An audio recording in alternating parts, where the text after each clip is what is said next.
Good day, everyone. It's good to be back again. Before I start, I just want to thank all of you who have been supporting the channel, watching. It's really encouraging, and I commit I won't let you down, and I will do my best, to keep updating you and keep improving.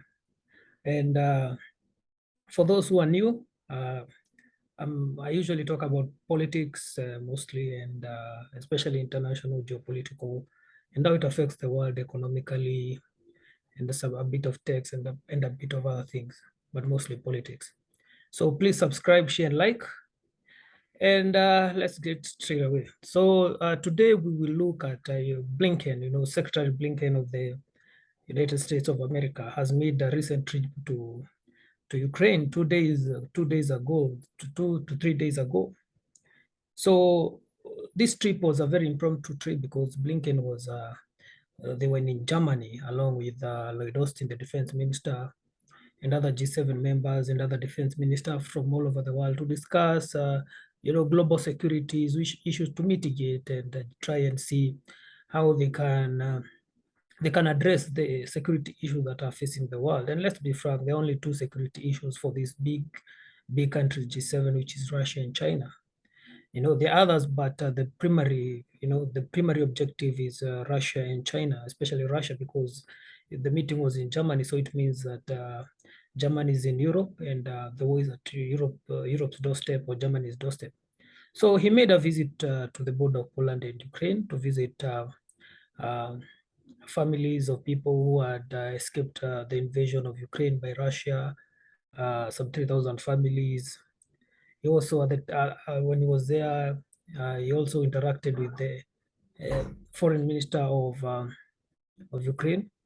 And the foreign minister of Ukraine also suggested that uh, welcomed Blinken and has been very vocal about NATO role in this war.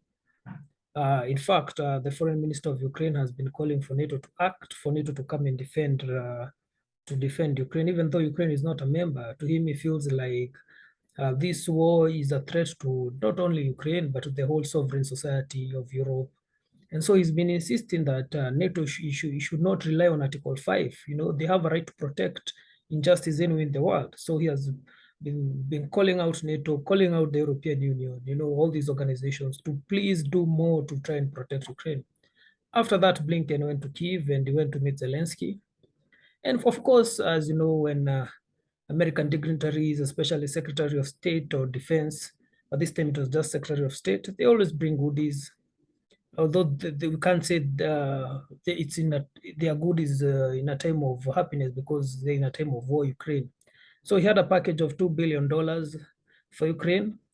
$1 billion will go to mitigate and replenish the ammo, for counter-offensive measures, ambulances, missiles, tanks, armored vehicles. And the other 1 billion will be shared amongst the former Soviet state, Estonia, Poland, Lithuania, Romania, all these countries that have taken a big bulk of the Ukrainian refugee crisis. So just to help them, ease the pressure, because these countries are spending a lot of money. Poland, for example, has already taken 700,000 refugees from Ukraine, and they are saying they're expecting more if Russia's advancements are not stopped or aggression. So you can see that these countries are overburdened, especially at a time when it's after COVID, when economies were really down. Countries are trying to pick themselves up, and then the war came. The war came, it brought high prices of fuel, high prices of energy, high prices of foodstuff, commodity, and now these are refugee crises. This also brings tensions between locals and foreigners, especially when refugees come to countries, and there's this much pressure.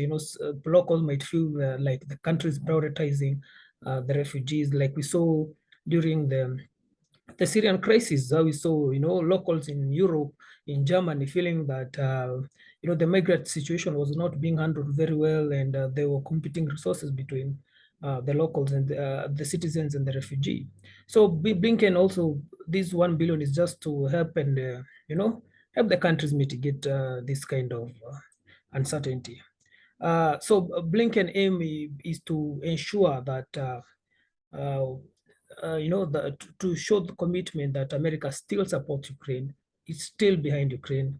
And as you can see, the fact that the war is started since February till now, Russia has been making advancement, but hasn't been able, to stamp on the country solid. So it means that the aid package have been working. So far, American government has given $15 billion. That's a lot of money. There's a promise package which was approved by the Senate of $40 billion. So America is the biggest contributor in terms of armor relief aid to the Ukrainian people. Even though some people are saying Ukraine is being used as a proxy to fight Russia, some people are saying that the war will be fought by till the America is using Ukrainians to fight Russia till the last Ukrainian. But when you look at how Russia, even still, it has been able to to destroy some parts of the country, to make it significant advancement has been very hard because apart from the armor, the NATO, the American government, they're supplying intelligence to the Ukrainian forces, telling them how to maneuver, telling them how to counter, even telling them how to deal with Russian equipment, tanks. So this war is not as easy, I think, as Putin thought when it started. And the fact that also sanctions have hit him so hard, he doesn't have that luxury to keep on spending how he wants, especially in a war. So he has to balance between pleasing his local population and pleasing the war.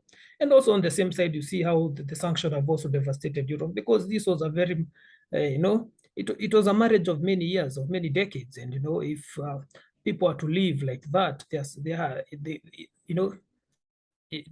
has to be some kind of, there has to be some kind of, some people will get hurt, because even if you're married to a partner and you've been married for so long, when you decide to leave, especially in a bitter way, it's probably the children who suffer, or so looking at this has been a marriage of many decades.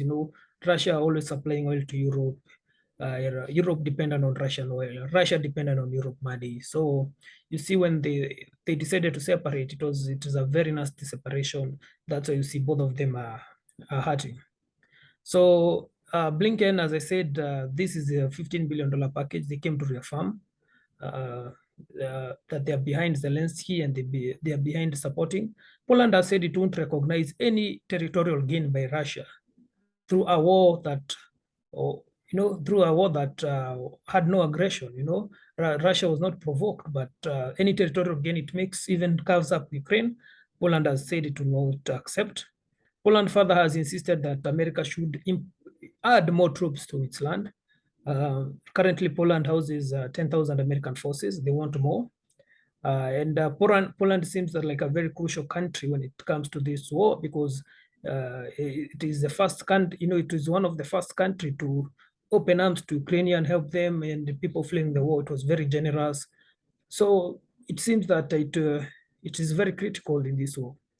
So as the war goes on, we hope to see things will get better, and probably even the leaders will come to an agreement. Blinken is not any ordinary Secretary of State. He's been a national security advisor for 3 governments since the Bush, the Obama, and now the Biden. He was under Biden at the Senate committee when Biden was the head of the Senate committee I'm forgetting the name, but it's a Senate committee in the year 2002. He was one of so Biden. He has worked with Biden. Biden knows him very well. Under the Obama administration, he was a deputy secretary of state, and now you see he's the secretary of state. He's a Harvard Columbia Law School graduate. He studied in France. So you can see he's a very good guy who understands the American politics and also the European politics, because high school, most of his childhood he studied in France. He understands how the Europeans think, how they behave, their culture. So Blinken, he might seem a very quiet guy, a very polite, but he's a very sharp guy, a guy who understands geopolitics. And you can see even when Blinken has taken over the Secretary of State from the other administration, you can see that the way he maneuvers is very calmly, very strategic, and is Biden right man's hand. I'd say that. So apart from Ukraine, Blinken has become a very busy guy. You can see that the other day was in Africa. before Africa, he was in the Philippines. He's traveling all over the world, especially now because there's competition between great powers, between China, Russia, and America. So he needs to be everywhere to make sure that he solidifies allies, you know, get allies on board to deal with Russia and China. Zelensky, on the other hand, is still fighting on. The Ukrainians are demanding more support from the world. They feel like the support that they are getting is not enough.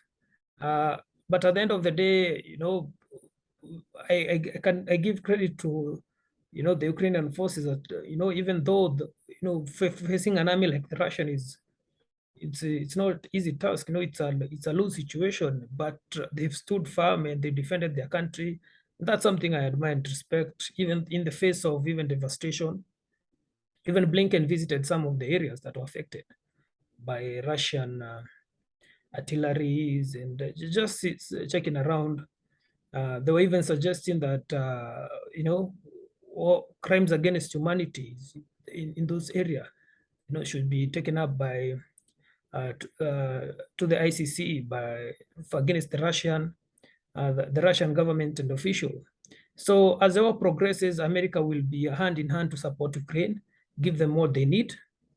And this war is now, Ukraine is now, the Ukraine-Russian war is now between Russia and America has taken it over to ensure that Russia will not prevail in Ukraine, because America feels if Russia prevails in Ukraine, it will just be make them bold. And people need to understand, when a country goes to war, into an actual war battle like the Russians have done, even if they win and come out weaker, if they go there and, the initial plan was to go there, take it, probably Zelensky would have run away. Collapse of Ukraine could have taken a month. It could have made them bold.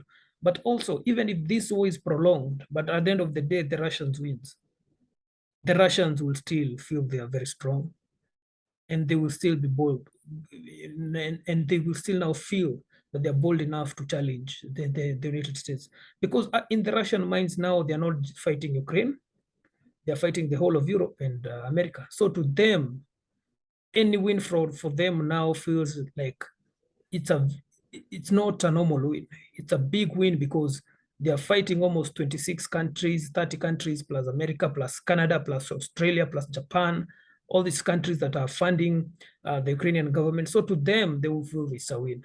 So I would advise the Ukrainian side, if they want to ensure that, or the Europe side, if they want to ensure that, because they want to counter the Russian growth, as a superpower, bringing back the USSR. If they want to counter that, they must ensure that this war, it either has no winner or the Russians are no winner. Because even if they face so much casualty, even if the war takes 2 years, 3 years, but Russia eventually comes out the winner, it will embolden them,